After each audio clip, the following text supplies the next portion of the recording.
reading is taken from the 20th verse to the 30th verse of the 104th Psalm. We are reading from the NRSV translation, updated edition. You make darkness, and it is night, when all the animals of the forest come creeping out. The young lions roar for their prey, seeking their food from God. When the sun rises, they withdraw and lie down in their dens. People go out to their work and to their labor until the evening. O Lord, how manifold are your works! In wisdom you have made them all. The earth is full of your creatures. There is the sea, great and wide. Creeping things innumerable are there. Living things both small and great. There go the ships and the Leviathan that you formed to sport in it. These all look to you to give them their food in due season. When you give to them, they gather it up. When you open your hand, they are filled with good things. When you hide your face, they are dismayed. When you take away their breath, they die, and return to their dust. When you send forth your spirit, they are created, and you renew the face of the ground. Listen to what the Holy Spirit is telling us today. May the words we receive inspire us, comfort us, and challenge us. Amen. Pag natutulog ba kayo, kung napapansin nyo o napapansin ng iba na kasama nyo sa bahay, pag natutulog ba kayo, hanggang pagising nyo ng umaga, iisang posisyon lang kayo. Pag nakahiga ka na in one position, nagkakaroon ng discomfort yung katawan because of, where does the pressure come from? Your weight relative to the gravity. Diba?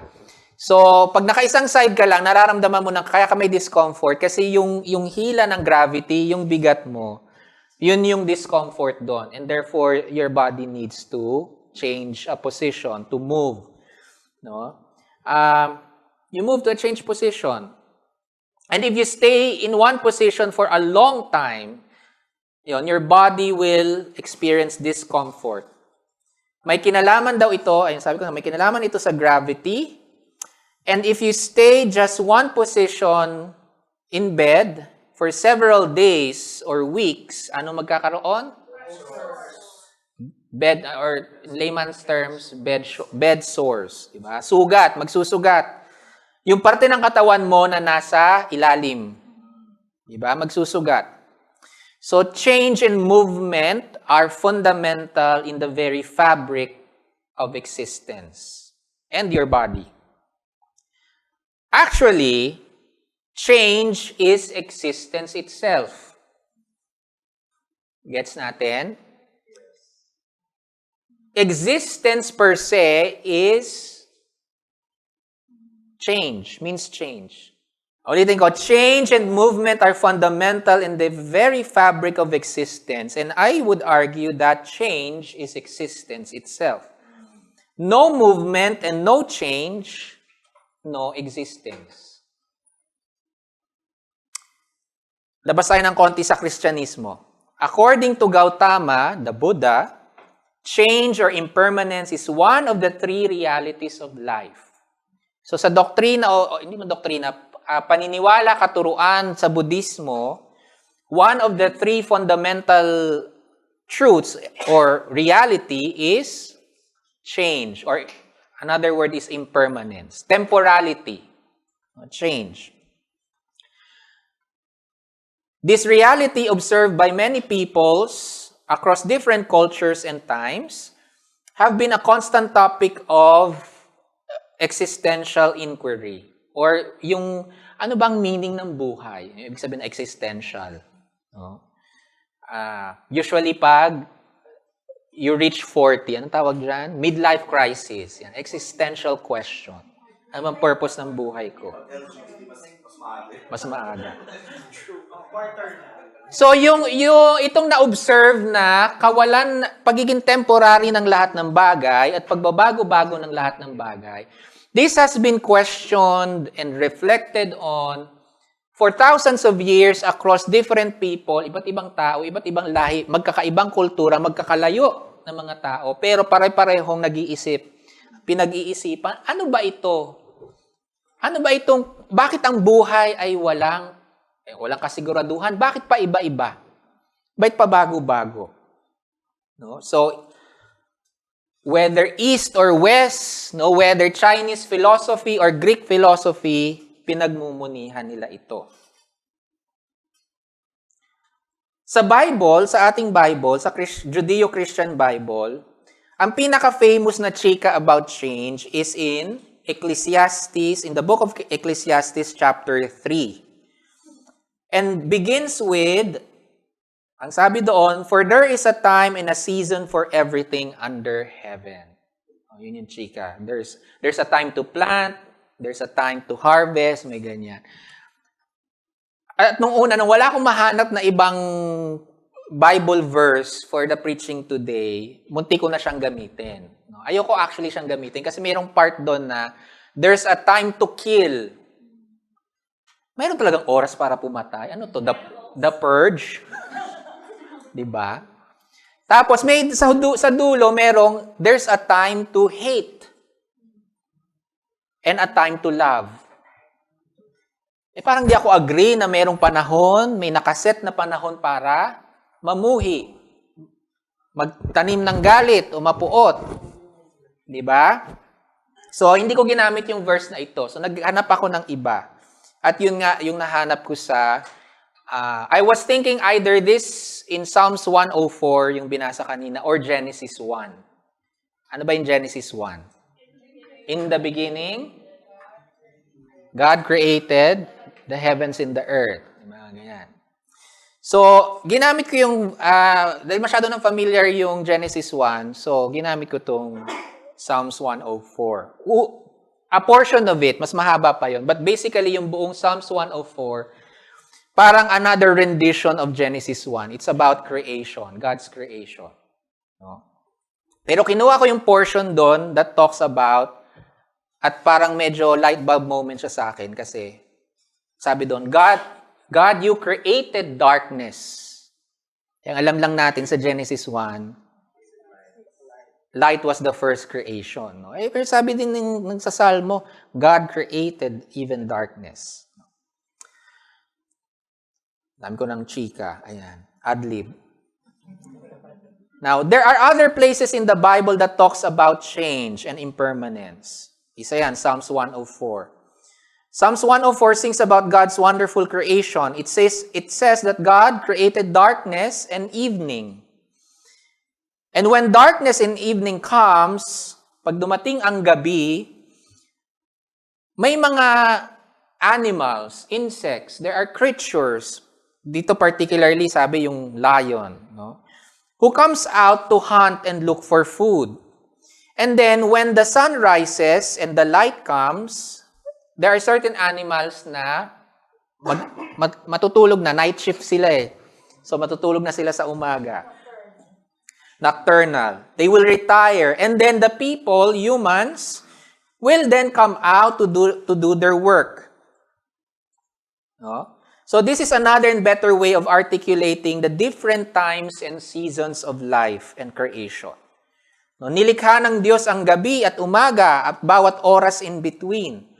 At merong nangyayaring kaganapan sa bawat pagpapalit ng oras o panahon. God as creator is the first or the primary mover. Unang nagkilos, unang nagpakilos, unang nagpanibago. So in Genesis 1, God started a series of movements and changes. Beginning with the creation of light. No? And from there, days, weeks, seasons started to roll into their cycles. Change started with creation. Or pwede rin the other way around. Creation started with change. From nothing into something, although hindi totoo yung nothing kasi merong something eh. From static singular non-movement into an expanding multiplication and evolution. So, iwanan ulit natin ang religion. Punta tayo muna sa physics. From the physics standpoint, astrophysics, the universe started with a singularity. Ano yung singularity? A point. A condensed point of energy smaller. A small point, almost the same size as the size of a pinhead, yung ulo ng karayom. Everything that you see right now, and everything that you know or imagine, and everything that we do not know yet, it started, everything, all of them started, the planets, the stars, the galaxies, Mount Everest, all 7 billion human beings, everything started and all came from a single dot na kasing laki ng ulo ng karayom. A dot of energy. For whatever reason or no reason at all, itong dot na ito of energy expanded like a balloon. So yung Big Bang, hindi talaga siya, kahit ganun yung word sa kanya, yung title Big Bang, hindi siya sumabog. Ang mas accurate daw is it's like a balloon that expanded, yung point na iyon. Okay? It changed. Nagbago. From a static, small, singular dot, it changed. And then with its expansion, energy changed. Kasi energy siya eh. It changed into matter and antimatter, which canceled each other. In the beginning of the universe, may matter, may antimatter.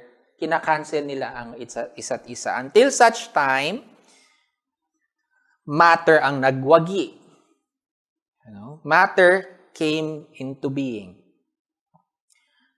Matter survived and continued the expansion. And with that expansion of matter, it multiplied and evolved into many different forms, elements, particles, and subatomic particles. And then gravity pulled them together. And they began to come together for the birth of the stars. The earliest stars. And then the stars gathered together to become galaxies. Galaxies into clusters and superclusters. And as stars died, namamatay ang mga between, they evolved or changed into different things, most common of which are black holes. Saan ako? Black holes. But others became, hindi lahat ng stars nagiging black holes, ha? Some stars will cool down to a version of a white dwarf or a red dwarf. As stars were being born, matter also became planets, asteroids, and comets. This process of expansion, evolution, change, and transformation continued to happen for billions of years. Stars and planets were born. Stars and planets died. And from the remnants of these dead stars, new planets and new stars were born again. Naboborn again pala ang mga stars. Were born again. No? Until such time that it gave birth to our star that we call the sun. And Earth formed, and the other planets formed. For whatever reason or no reason at all, nang lumamig na ang Earth, non-living carbon, walang buhay, walang consciousness. Hanggang ngayon, di pa nila alam paano at bakit.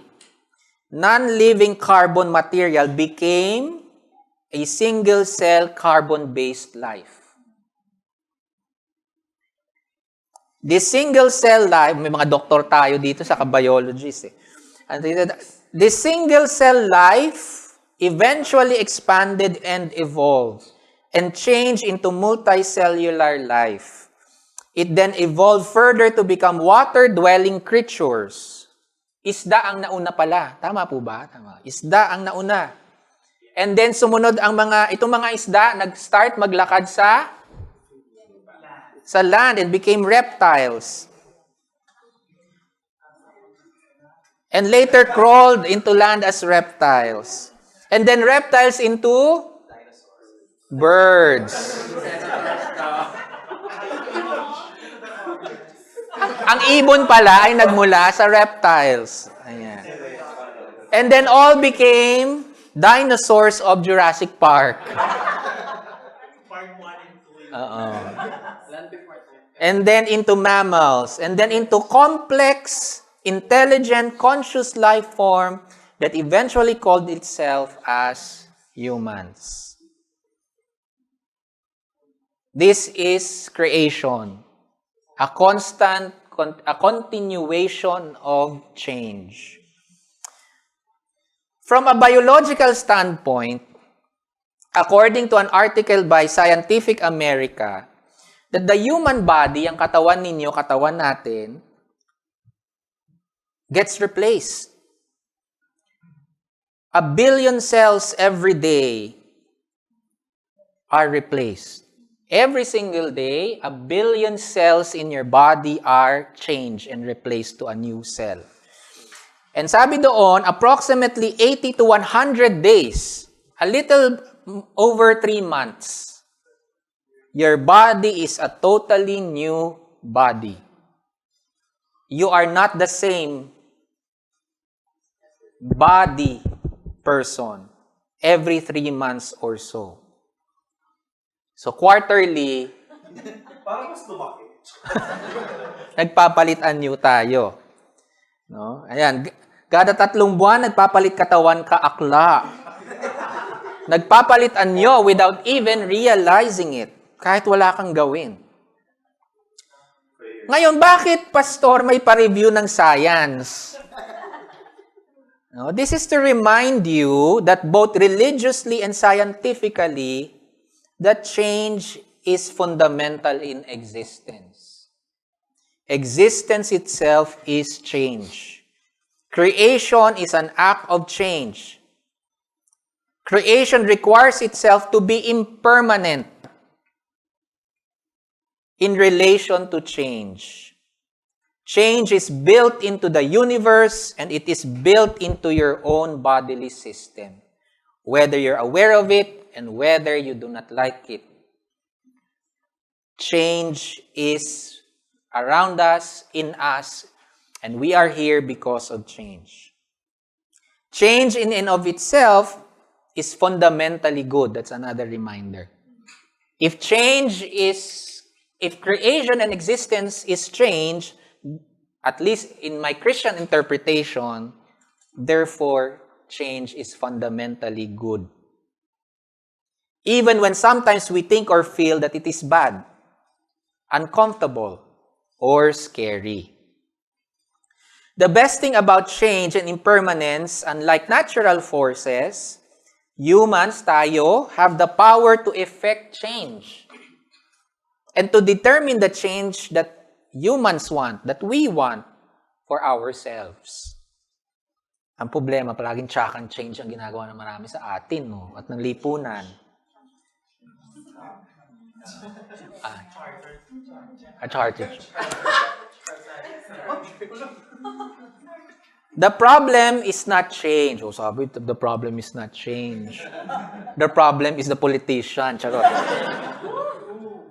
The problem is not change. There are two problems in relation to us humans. So according to Paul, the Apostle Paul sa kanyang letters to the different churches 2,000 years ago, ang problema daw is when we look for something eternal and lasting in a world that is mortal and temporary. When we expect that material things to give us perpetual or never-ending satisfaction. And interpret that satisfaction as joy. Yun daw yung problema. Hindi niya sinasabing masama ang material world. Hindi niya sinasabing masama ang mga bagay-bagay. Ang sinasabi niya, kung paano natin tinitignan at ginagamit ang mga bagay-bagay at ine-expect na ito ay magbibigay sa atin ng eternal bliss. Yun yung sabi ni Paul. There is goodness in the material and temporary. God created the material and temporary, and God said, it is good. Pero do not confuse the temporal with the eternal. Do not grasp on material and temporal things as if they are forever. Huwag mong panghawakan sa sakalin at pagmay-arian ang mga tao, bagay, sitwasyon at posisyon na temporary lang. Paul says in Corinthians, at least for Paul, para to kay Paul, 3 bagay lamang ang mananatili or eternal. Ano yon? Mga evangelical talaga. The evangelical. Saan mahanap? Saan letter ni Paul? Hindi na kahit chapter and verse. Corinthians. Anong Corinthians? Unang Corinthians. Di ba? Yung mga Catholic dito sa... Wala sa anong biblical. Three things at least for Paul, in his letter to the first letter to the Corinthians, ang sabi niya, 3 things shall remain. Faith, hope, and love. And the greatest of this is love. Anong specific love? In Greek, agape. A love that is based on choice. And love does not grasp. Ang pag-ibig ay hindi nag-aari o sumasakal. Does not own, hindi nagmamay-ari. Does not resist change. Love is eternal, but it has many faces, and for it to be loved, it changes and has cycles of change. Love is the fuel of growth. Love is the fuel of transformation, and therefore, love, perhaps, is the energy of change. Pangalawang problema, balik tayo kay Buddha, na medyo na-discuss na ni Paul. The Buddha says that sabi niya, ang isa sa mga realities at katotohanan ng buhay ay change or impermanence. Ang pangalawa dyan ay suffering. Existence is suffering. And that this suffering comes from attachment or grasping tightly. We desperately hold on things, peoples and situations. And we get so attached and meshed up. We get so attached and connected or engaged with temporary things that when a person, thing, or situation changes, the consequence is we suffer. We get disappointed. We get hurt. Huwag mo akong iwan. Ako na lang ulit. Change yun, di ba? That's change. Ano yung tarpaulin? Di ba may tarpaulin tuloy? Ano yun? Lumabas nitong kailan lang? Si D? Wag na tayo mag-break, sabi niya to. When we grasp, And yun sabi din ng isang Buddhist, sinishare ko to palagi sa Facebook, yung isang Buddhist nun. We think that love is grasping. That we can own the thing that we love.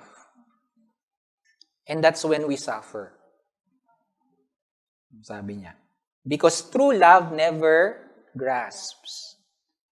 It allows things and people to change and grow and move. So, ang tanong ko, ito, tanong ulit, bakit sa tingin nyo, maraming tao, ang katawan natin mismo at ang buong existence is about change, and yet many of us do not want change. Bakit maraming ayaw ng pagbabago? And lahat tayo may iba't ibang resistance sa change. Okay? And one time or another, whatever it is, I know lahat tayo naka-experience ng resistance sa change. Okay? Some examples, no? Ayaw ng tao sa change because they will lose control. Lalo na sa mga perfectionists, yung mga chika natin the past Sundays, no? Walang control kasi unfamiliar and may uncertainty. No? It requires you to take control of your life and happiness. No? Meron kang kasing control sa bagay na alam mo. Meron kang control sa bagay na ginagawa mo na. Nakasanayan mo na. Ikaw yung may control ng sarili mong happiness.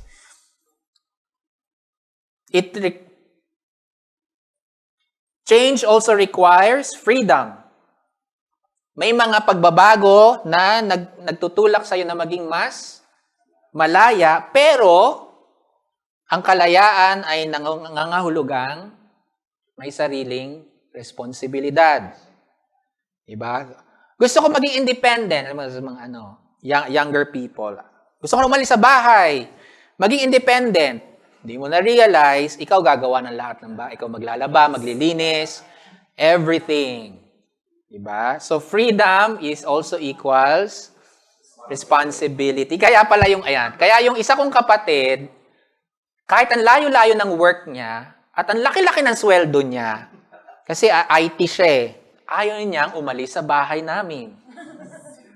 Kasi ayaw niya nung responsibility na magluluto sa pagkain niya, the responsibilities of an independent life. Ayaw ng change because it feels like losing yourself or a version of yourself.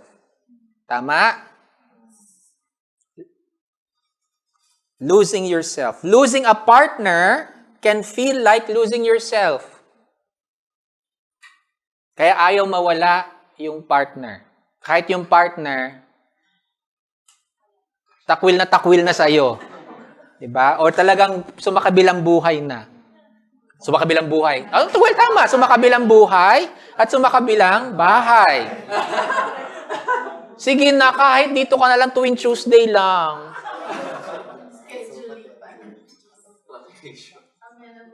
Ayan.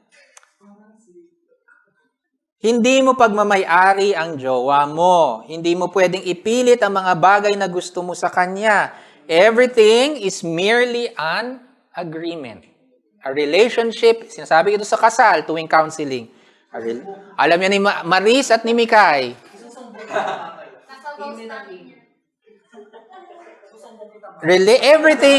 Everything is merely an agreement. You also cannot impose or expect your partner to be a certain way. It must come, kung meron man anything at all, yes po, red flag na. It must come from him or her or them according to their own time, season, and willingness. Your jowa also cannot stay the same and will not feel the same way with you after many years or decades. Minsan ang problema rin sa mga magjojowa, yung after 10 years, 9 years, 8 years, parang nagbago ka na. Hindi na ikaw yung dati. Ganyan. Diba? Malamang. And this is possible, that your jowa will leave you for any reason or no reason at all. Kahit gaano pa kayo katagal.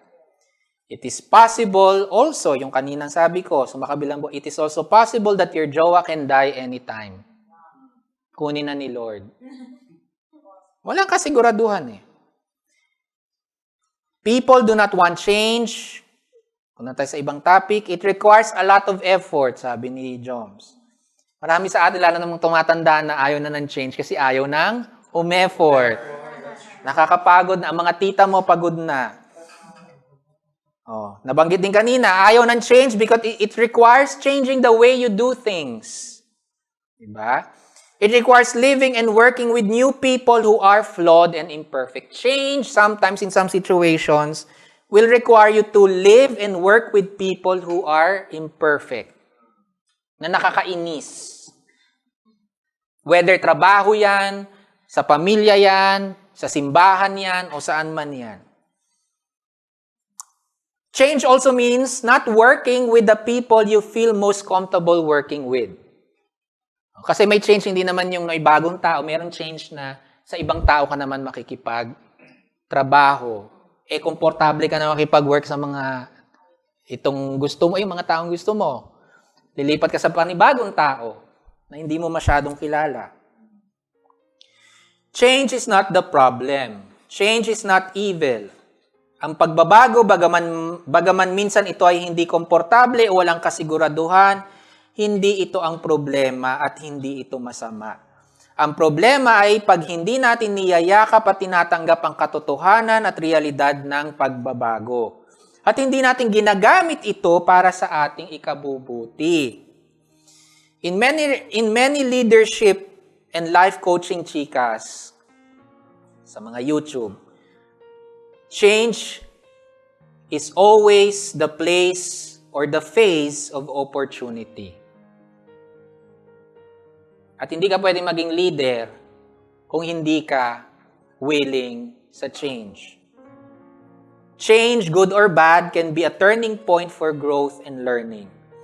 At tulad ng sabi ko kanina, unlike sa natural forces that bring about change, evolution, and multiplicity, tayong mga tao, we as humans who evolve into this magnificent mechanism of creation, we can effect change. We can effect change. We can make change work for us and with us. Created in God's image and gifted with our capabilities, we can create and recreate ourselves and our surrounding into what is good, beautiful, and true. Change is the other name for creation. Change is the other name for growth and progress. Change reminds us that evil things or evil people or evil situations will not last, no matter how long it takes. Change as the venue of God's grace and goodness reminds us na hindi mananatili ang problema o ang mga tsaka. Ang lahat ng bagay ay nagbabago at magbabago. Change or impermanence, temporality or mortality gives rise to infinite possibilities. Impermanence or mortality was so good. It was so good that out of great love, God left eternity. God left, iniwan ang eternal and became a mortal human to experience change, to experience the mortality of the flesh in the person of Jesus Christ. So huwag ka matakot sa pagbabago, anuman ito. Gamitin mo ito para sa iyong ikabubuti at ikabubuti ng iba. Ako, ang mindset ko palagi dyan, lalo na sa mga nangyayaring hindi maganda, mga tsakang pangyayari, malapit na po direct, matatapos na. Number 1, pag may nangyayaring hindi maganda, from a good position to a bad situation, ang palagi kong tanong, what can I do given this situation? Ano ang pwede kong gawin? Given this change or new thing. Even when the change is from good to bad, from joy to sadness, from comfort to discomfort, ano ang pwede kong gawin kung meron man akong magagawa? Para maging mas maayos yung sitwasyon. Kung wala akong magagawa, pwede rin hayaan ko muna, hayaan kong dumaloy yung pangyayari. At tingnan, abangan saan ako pwedeng kumilos para mabago ko yung sitwasyon.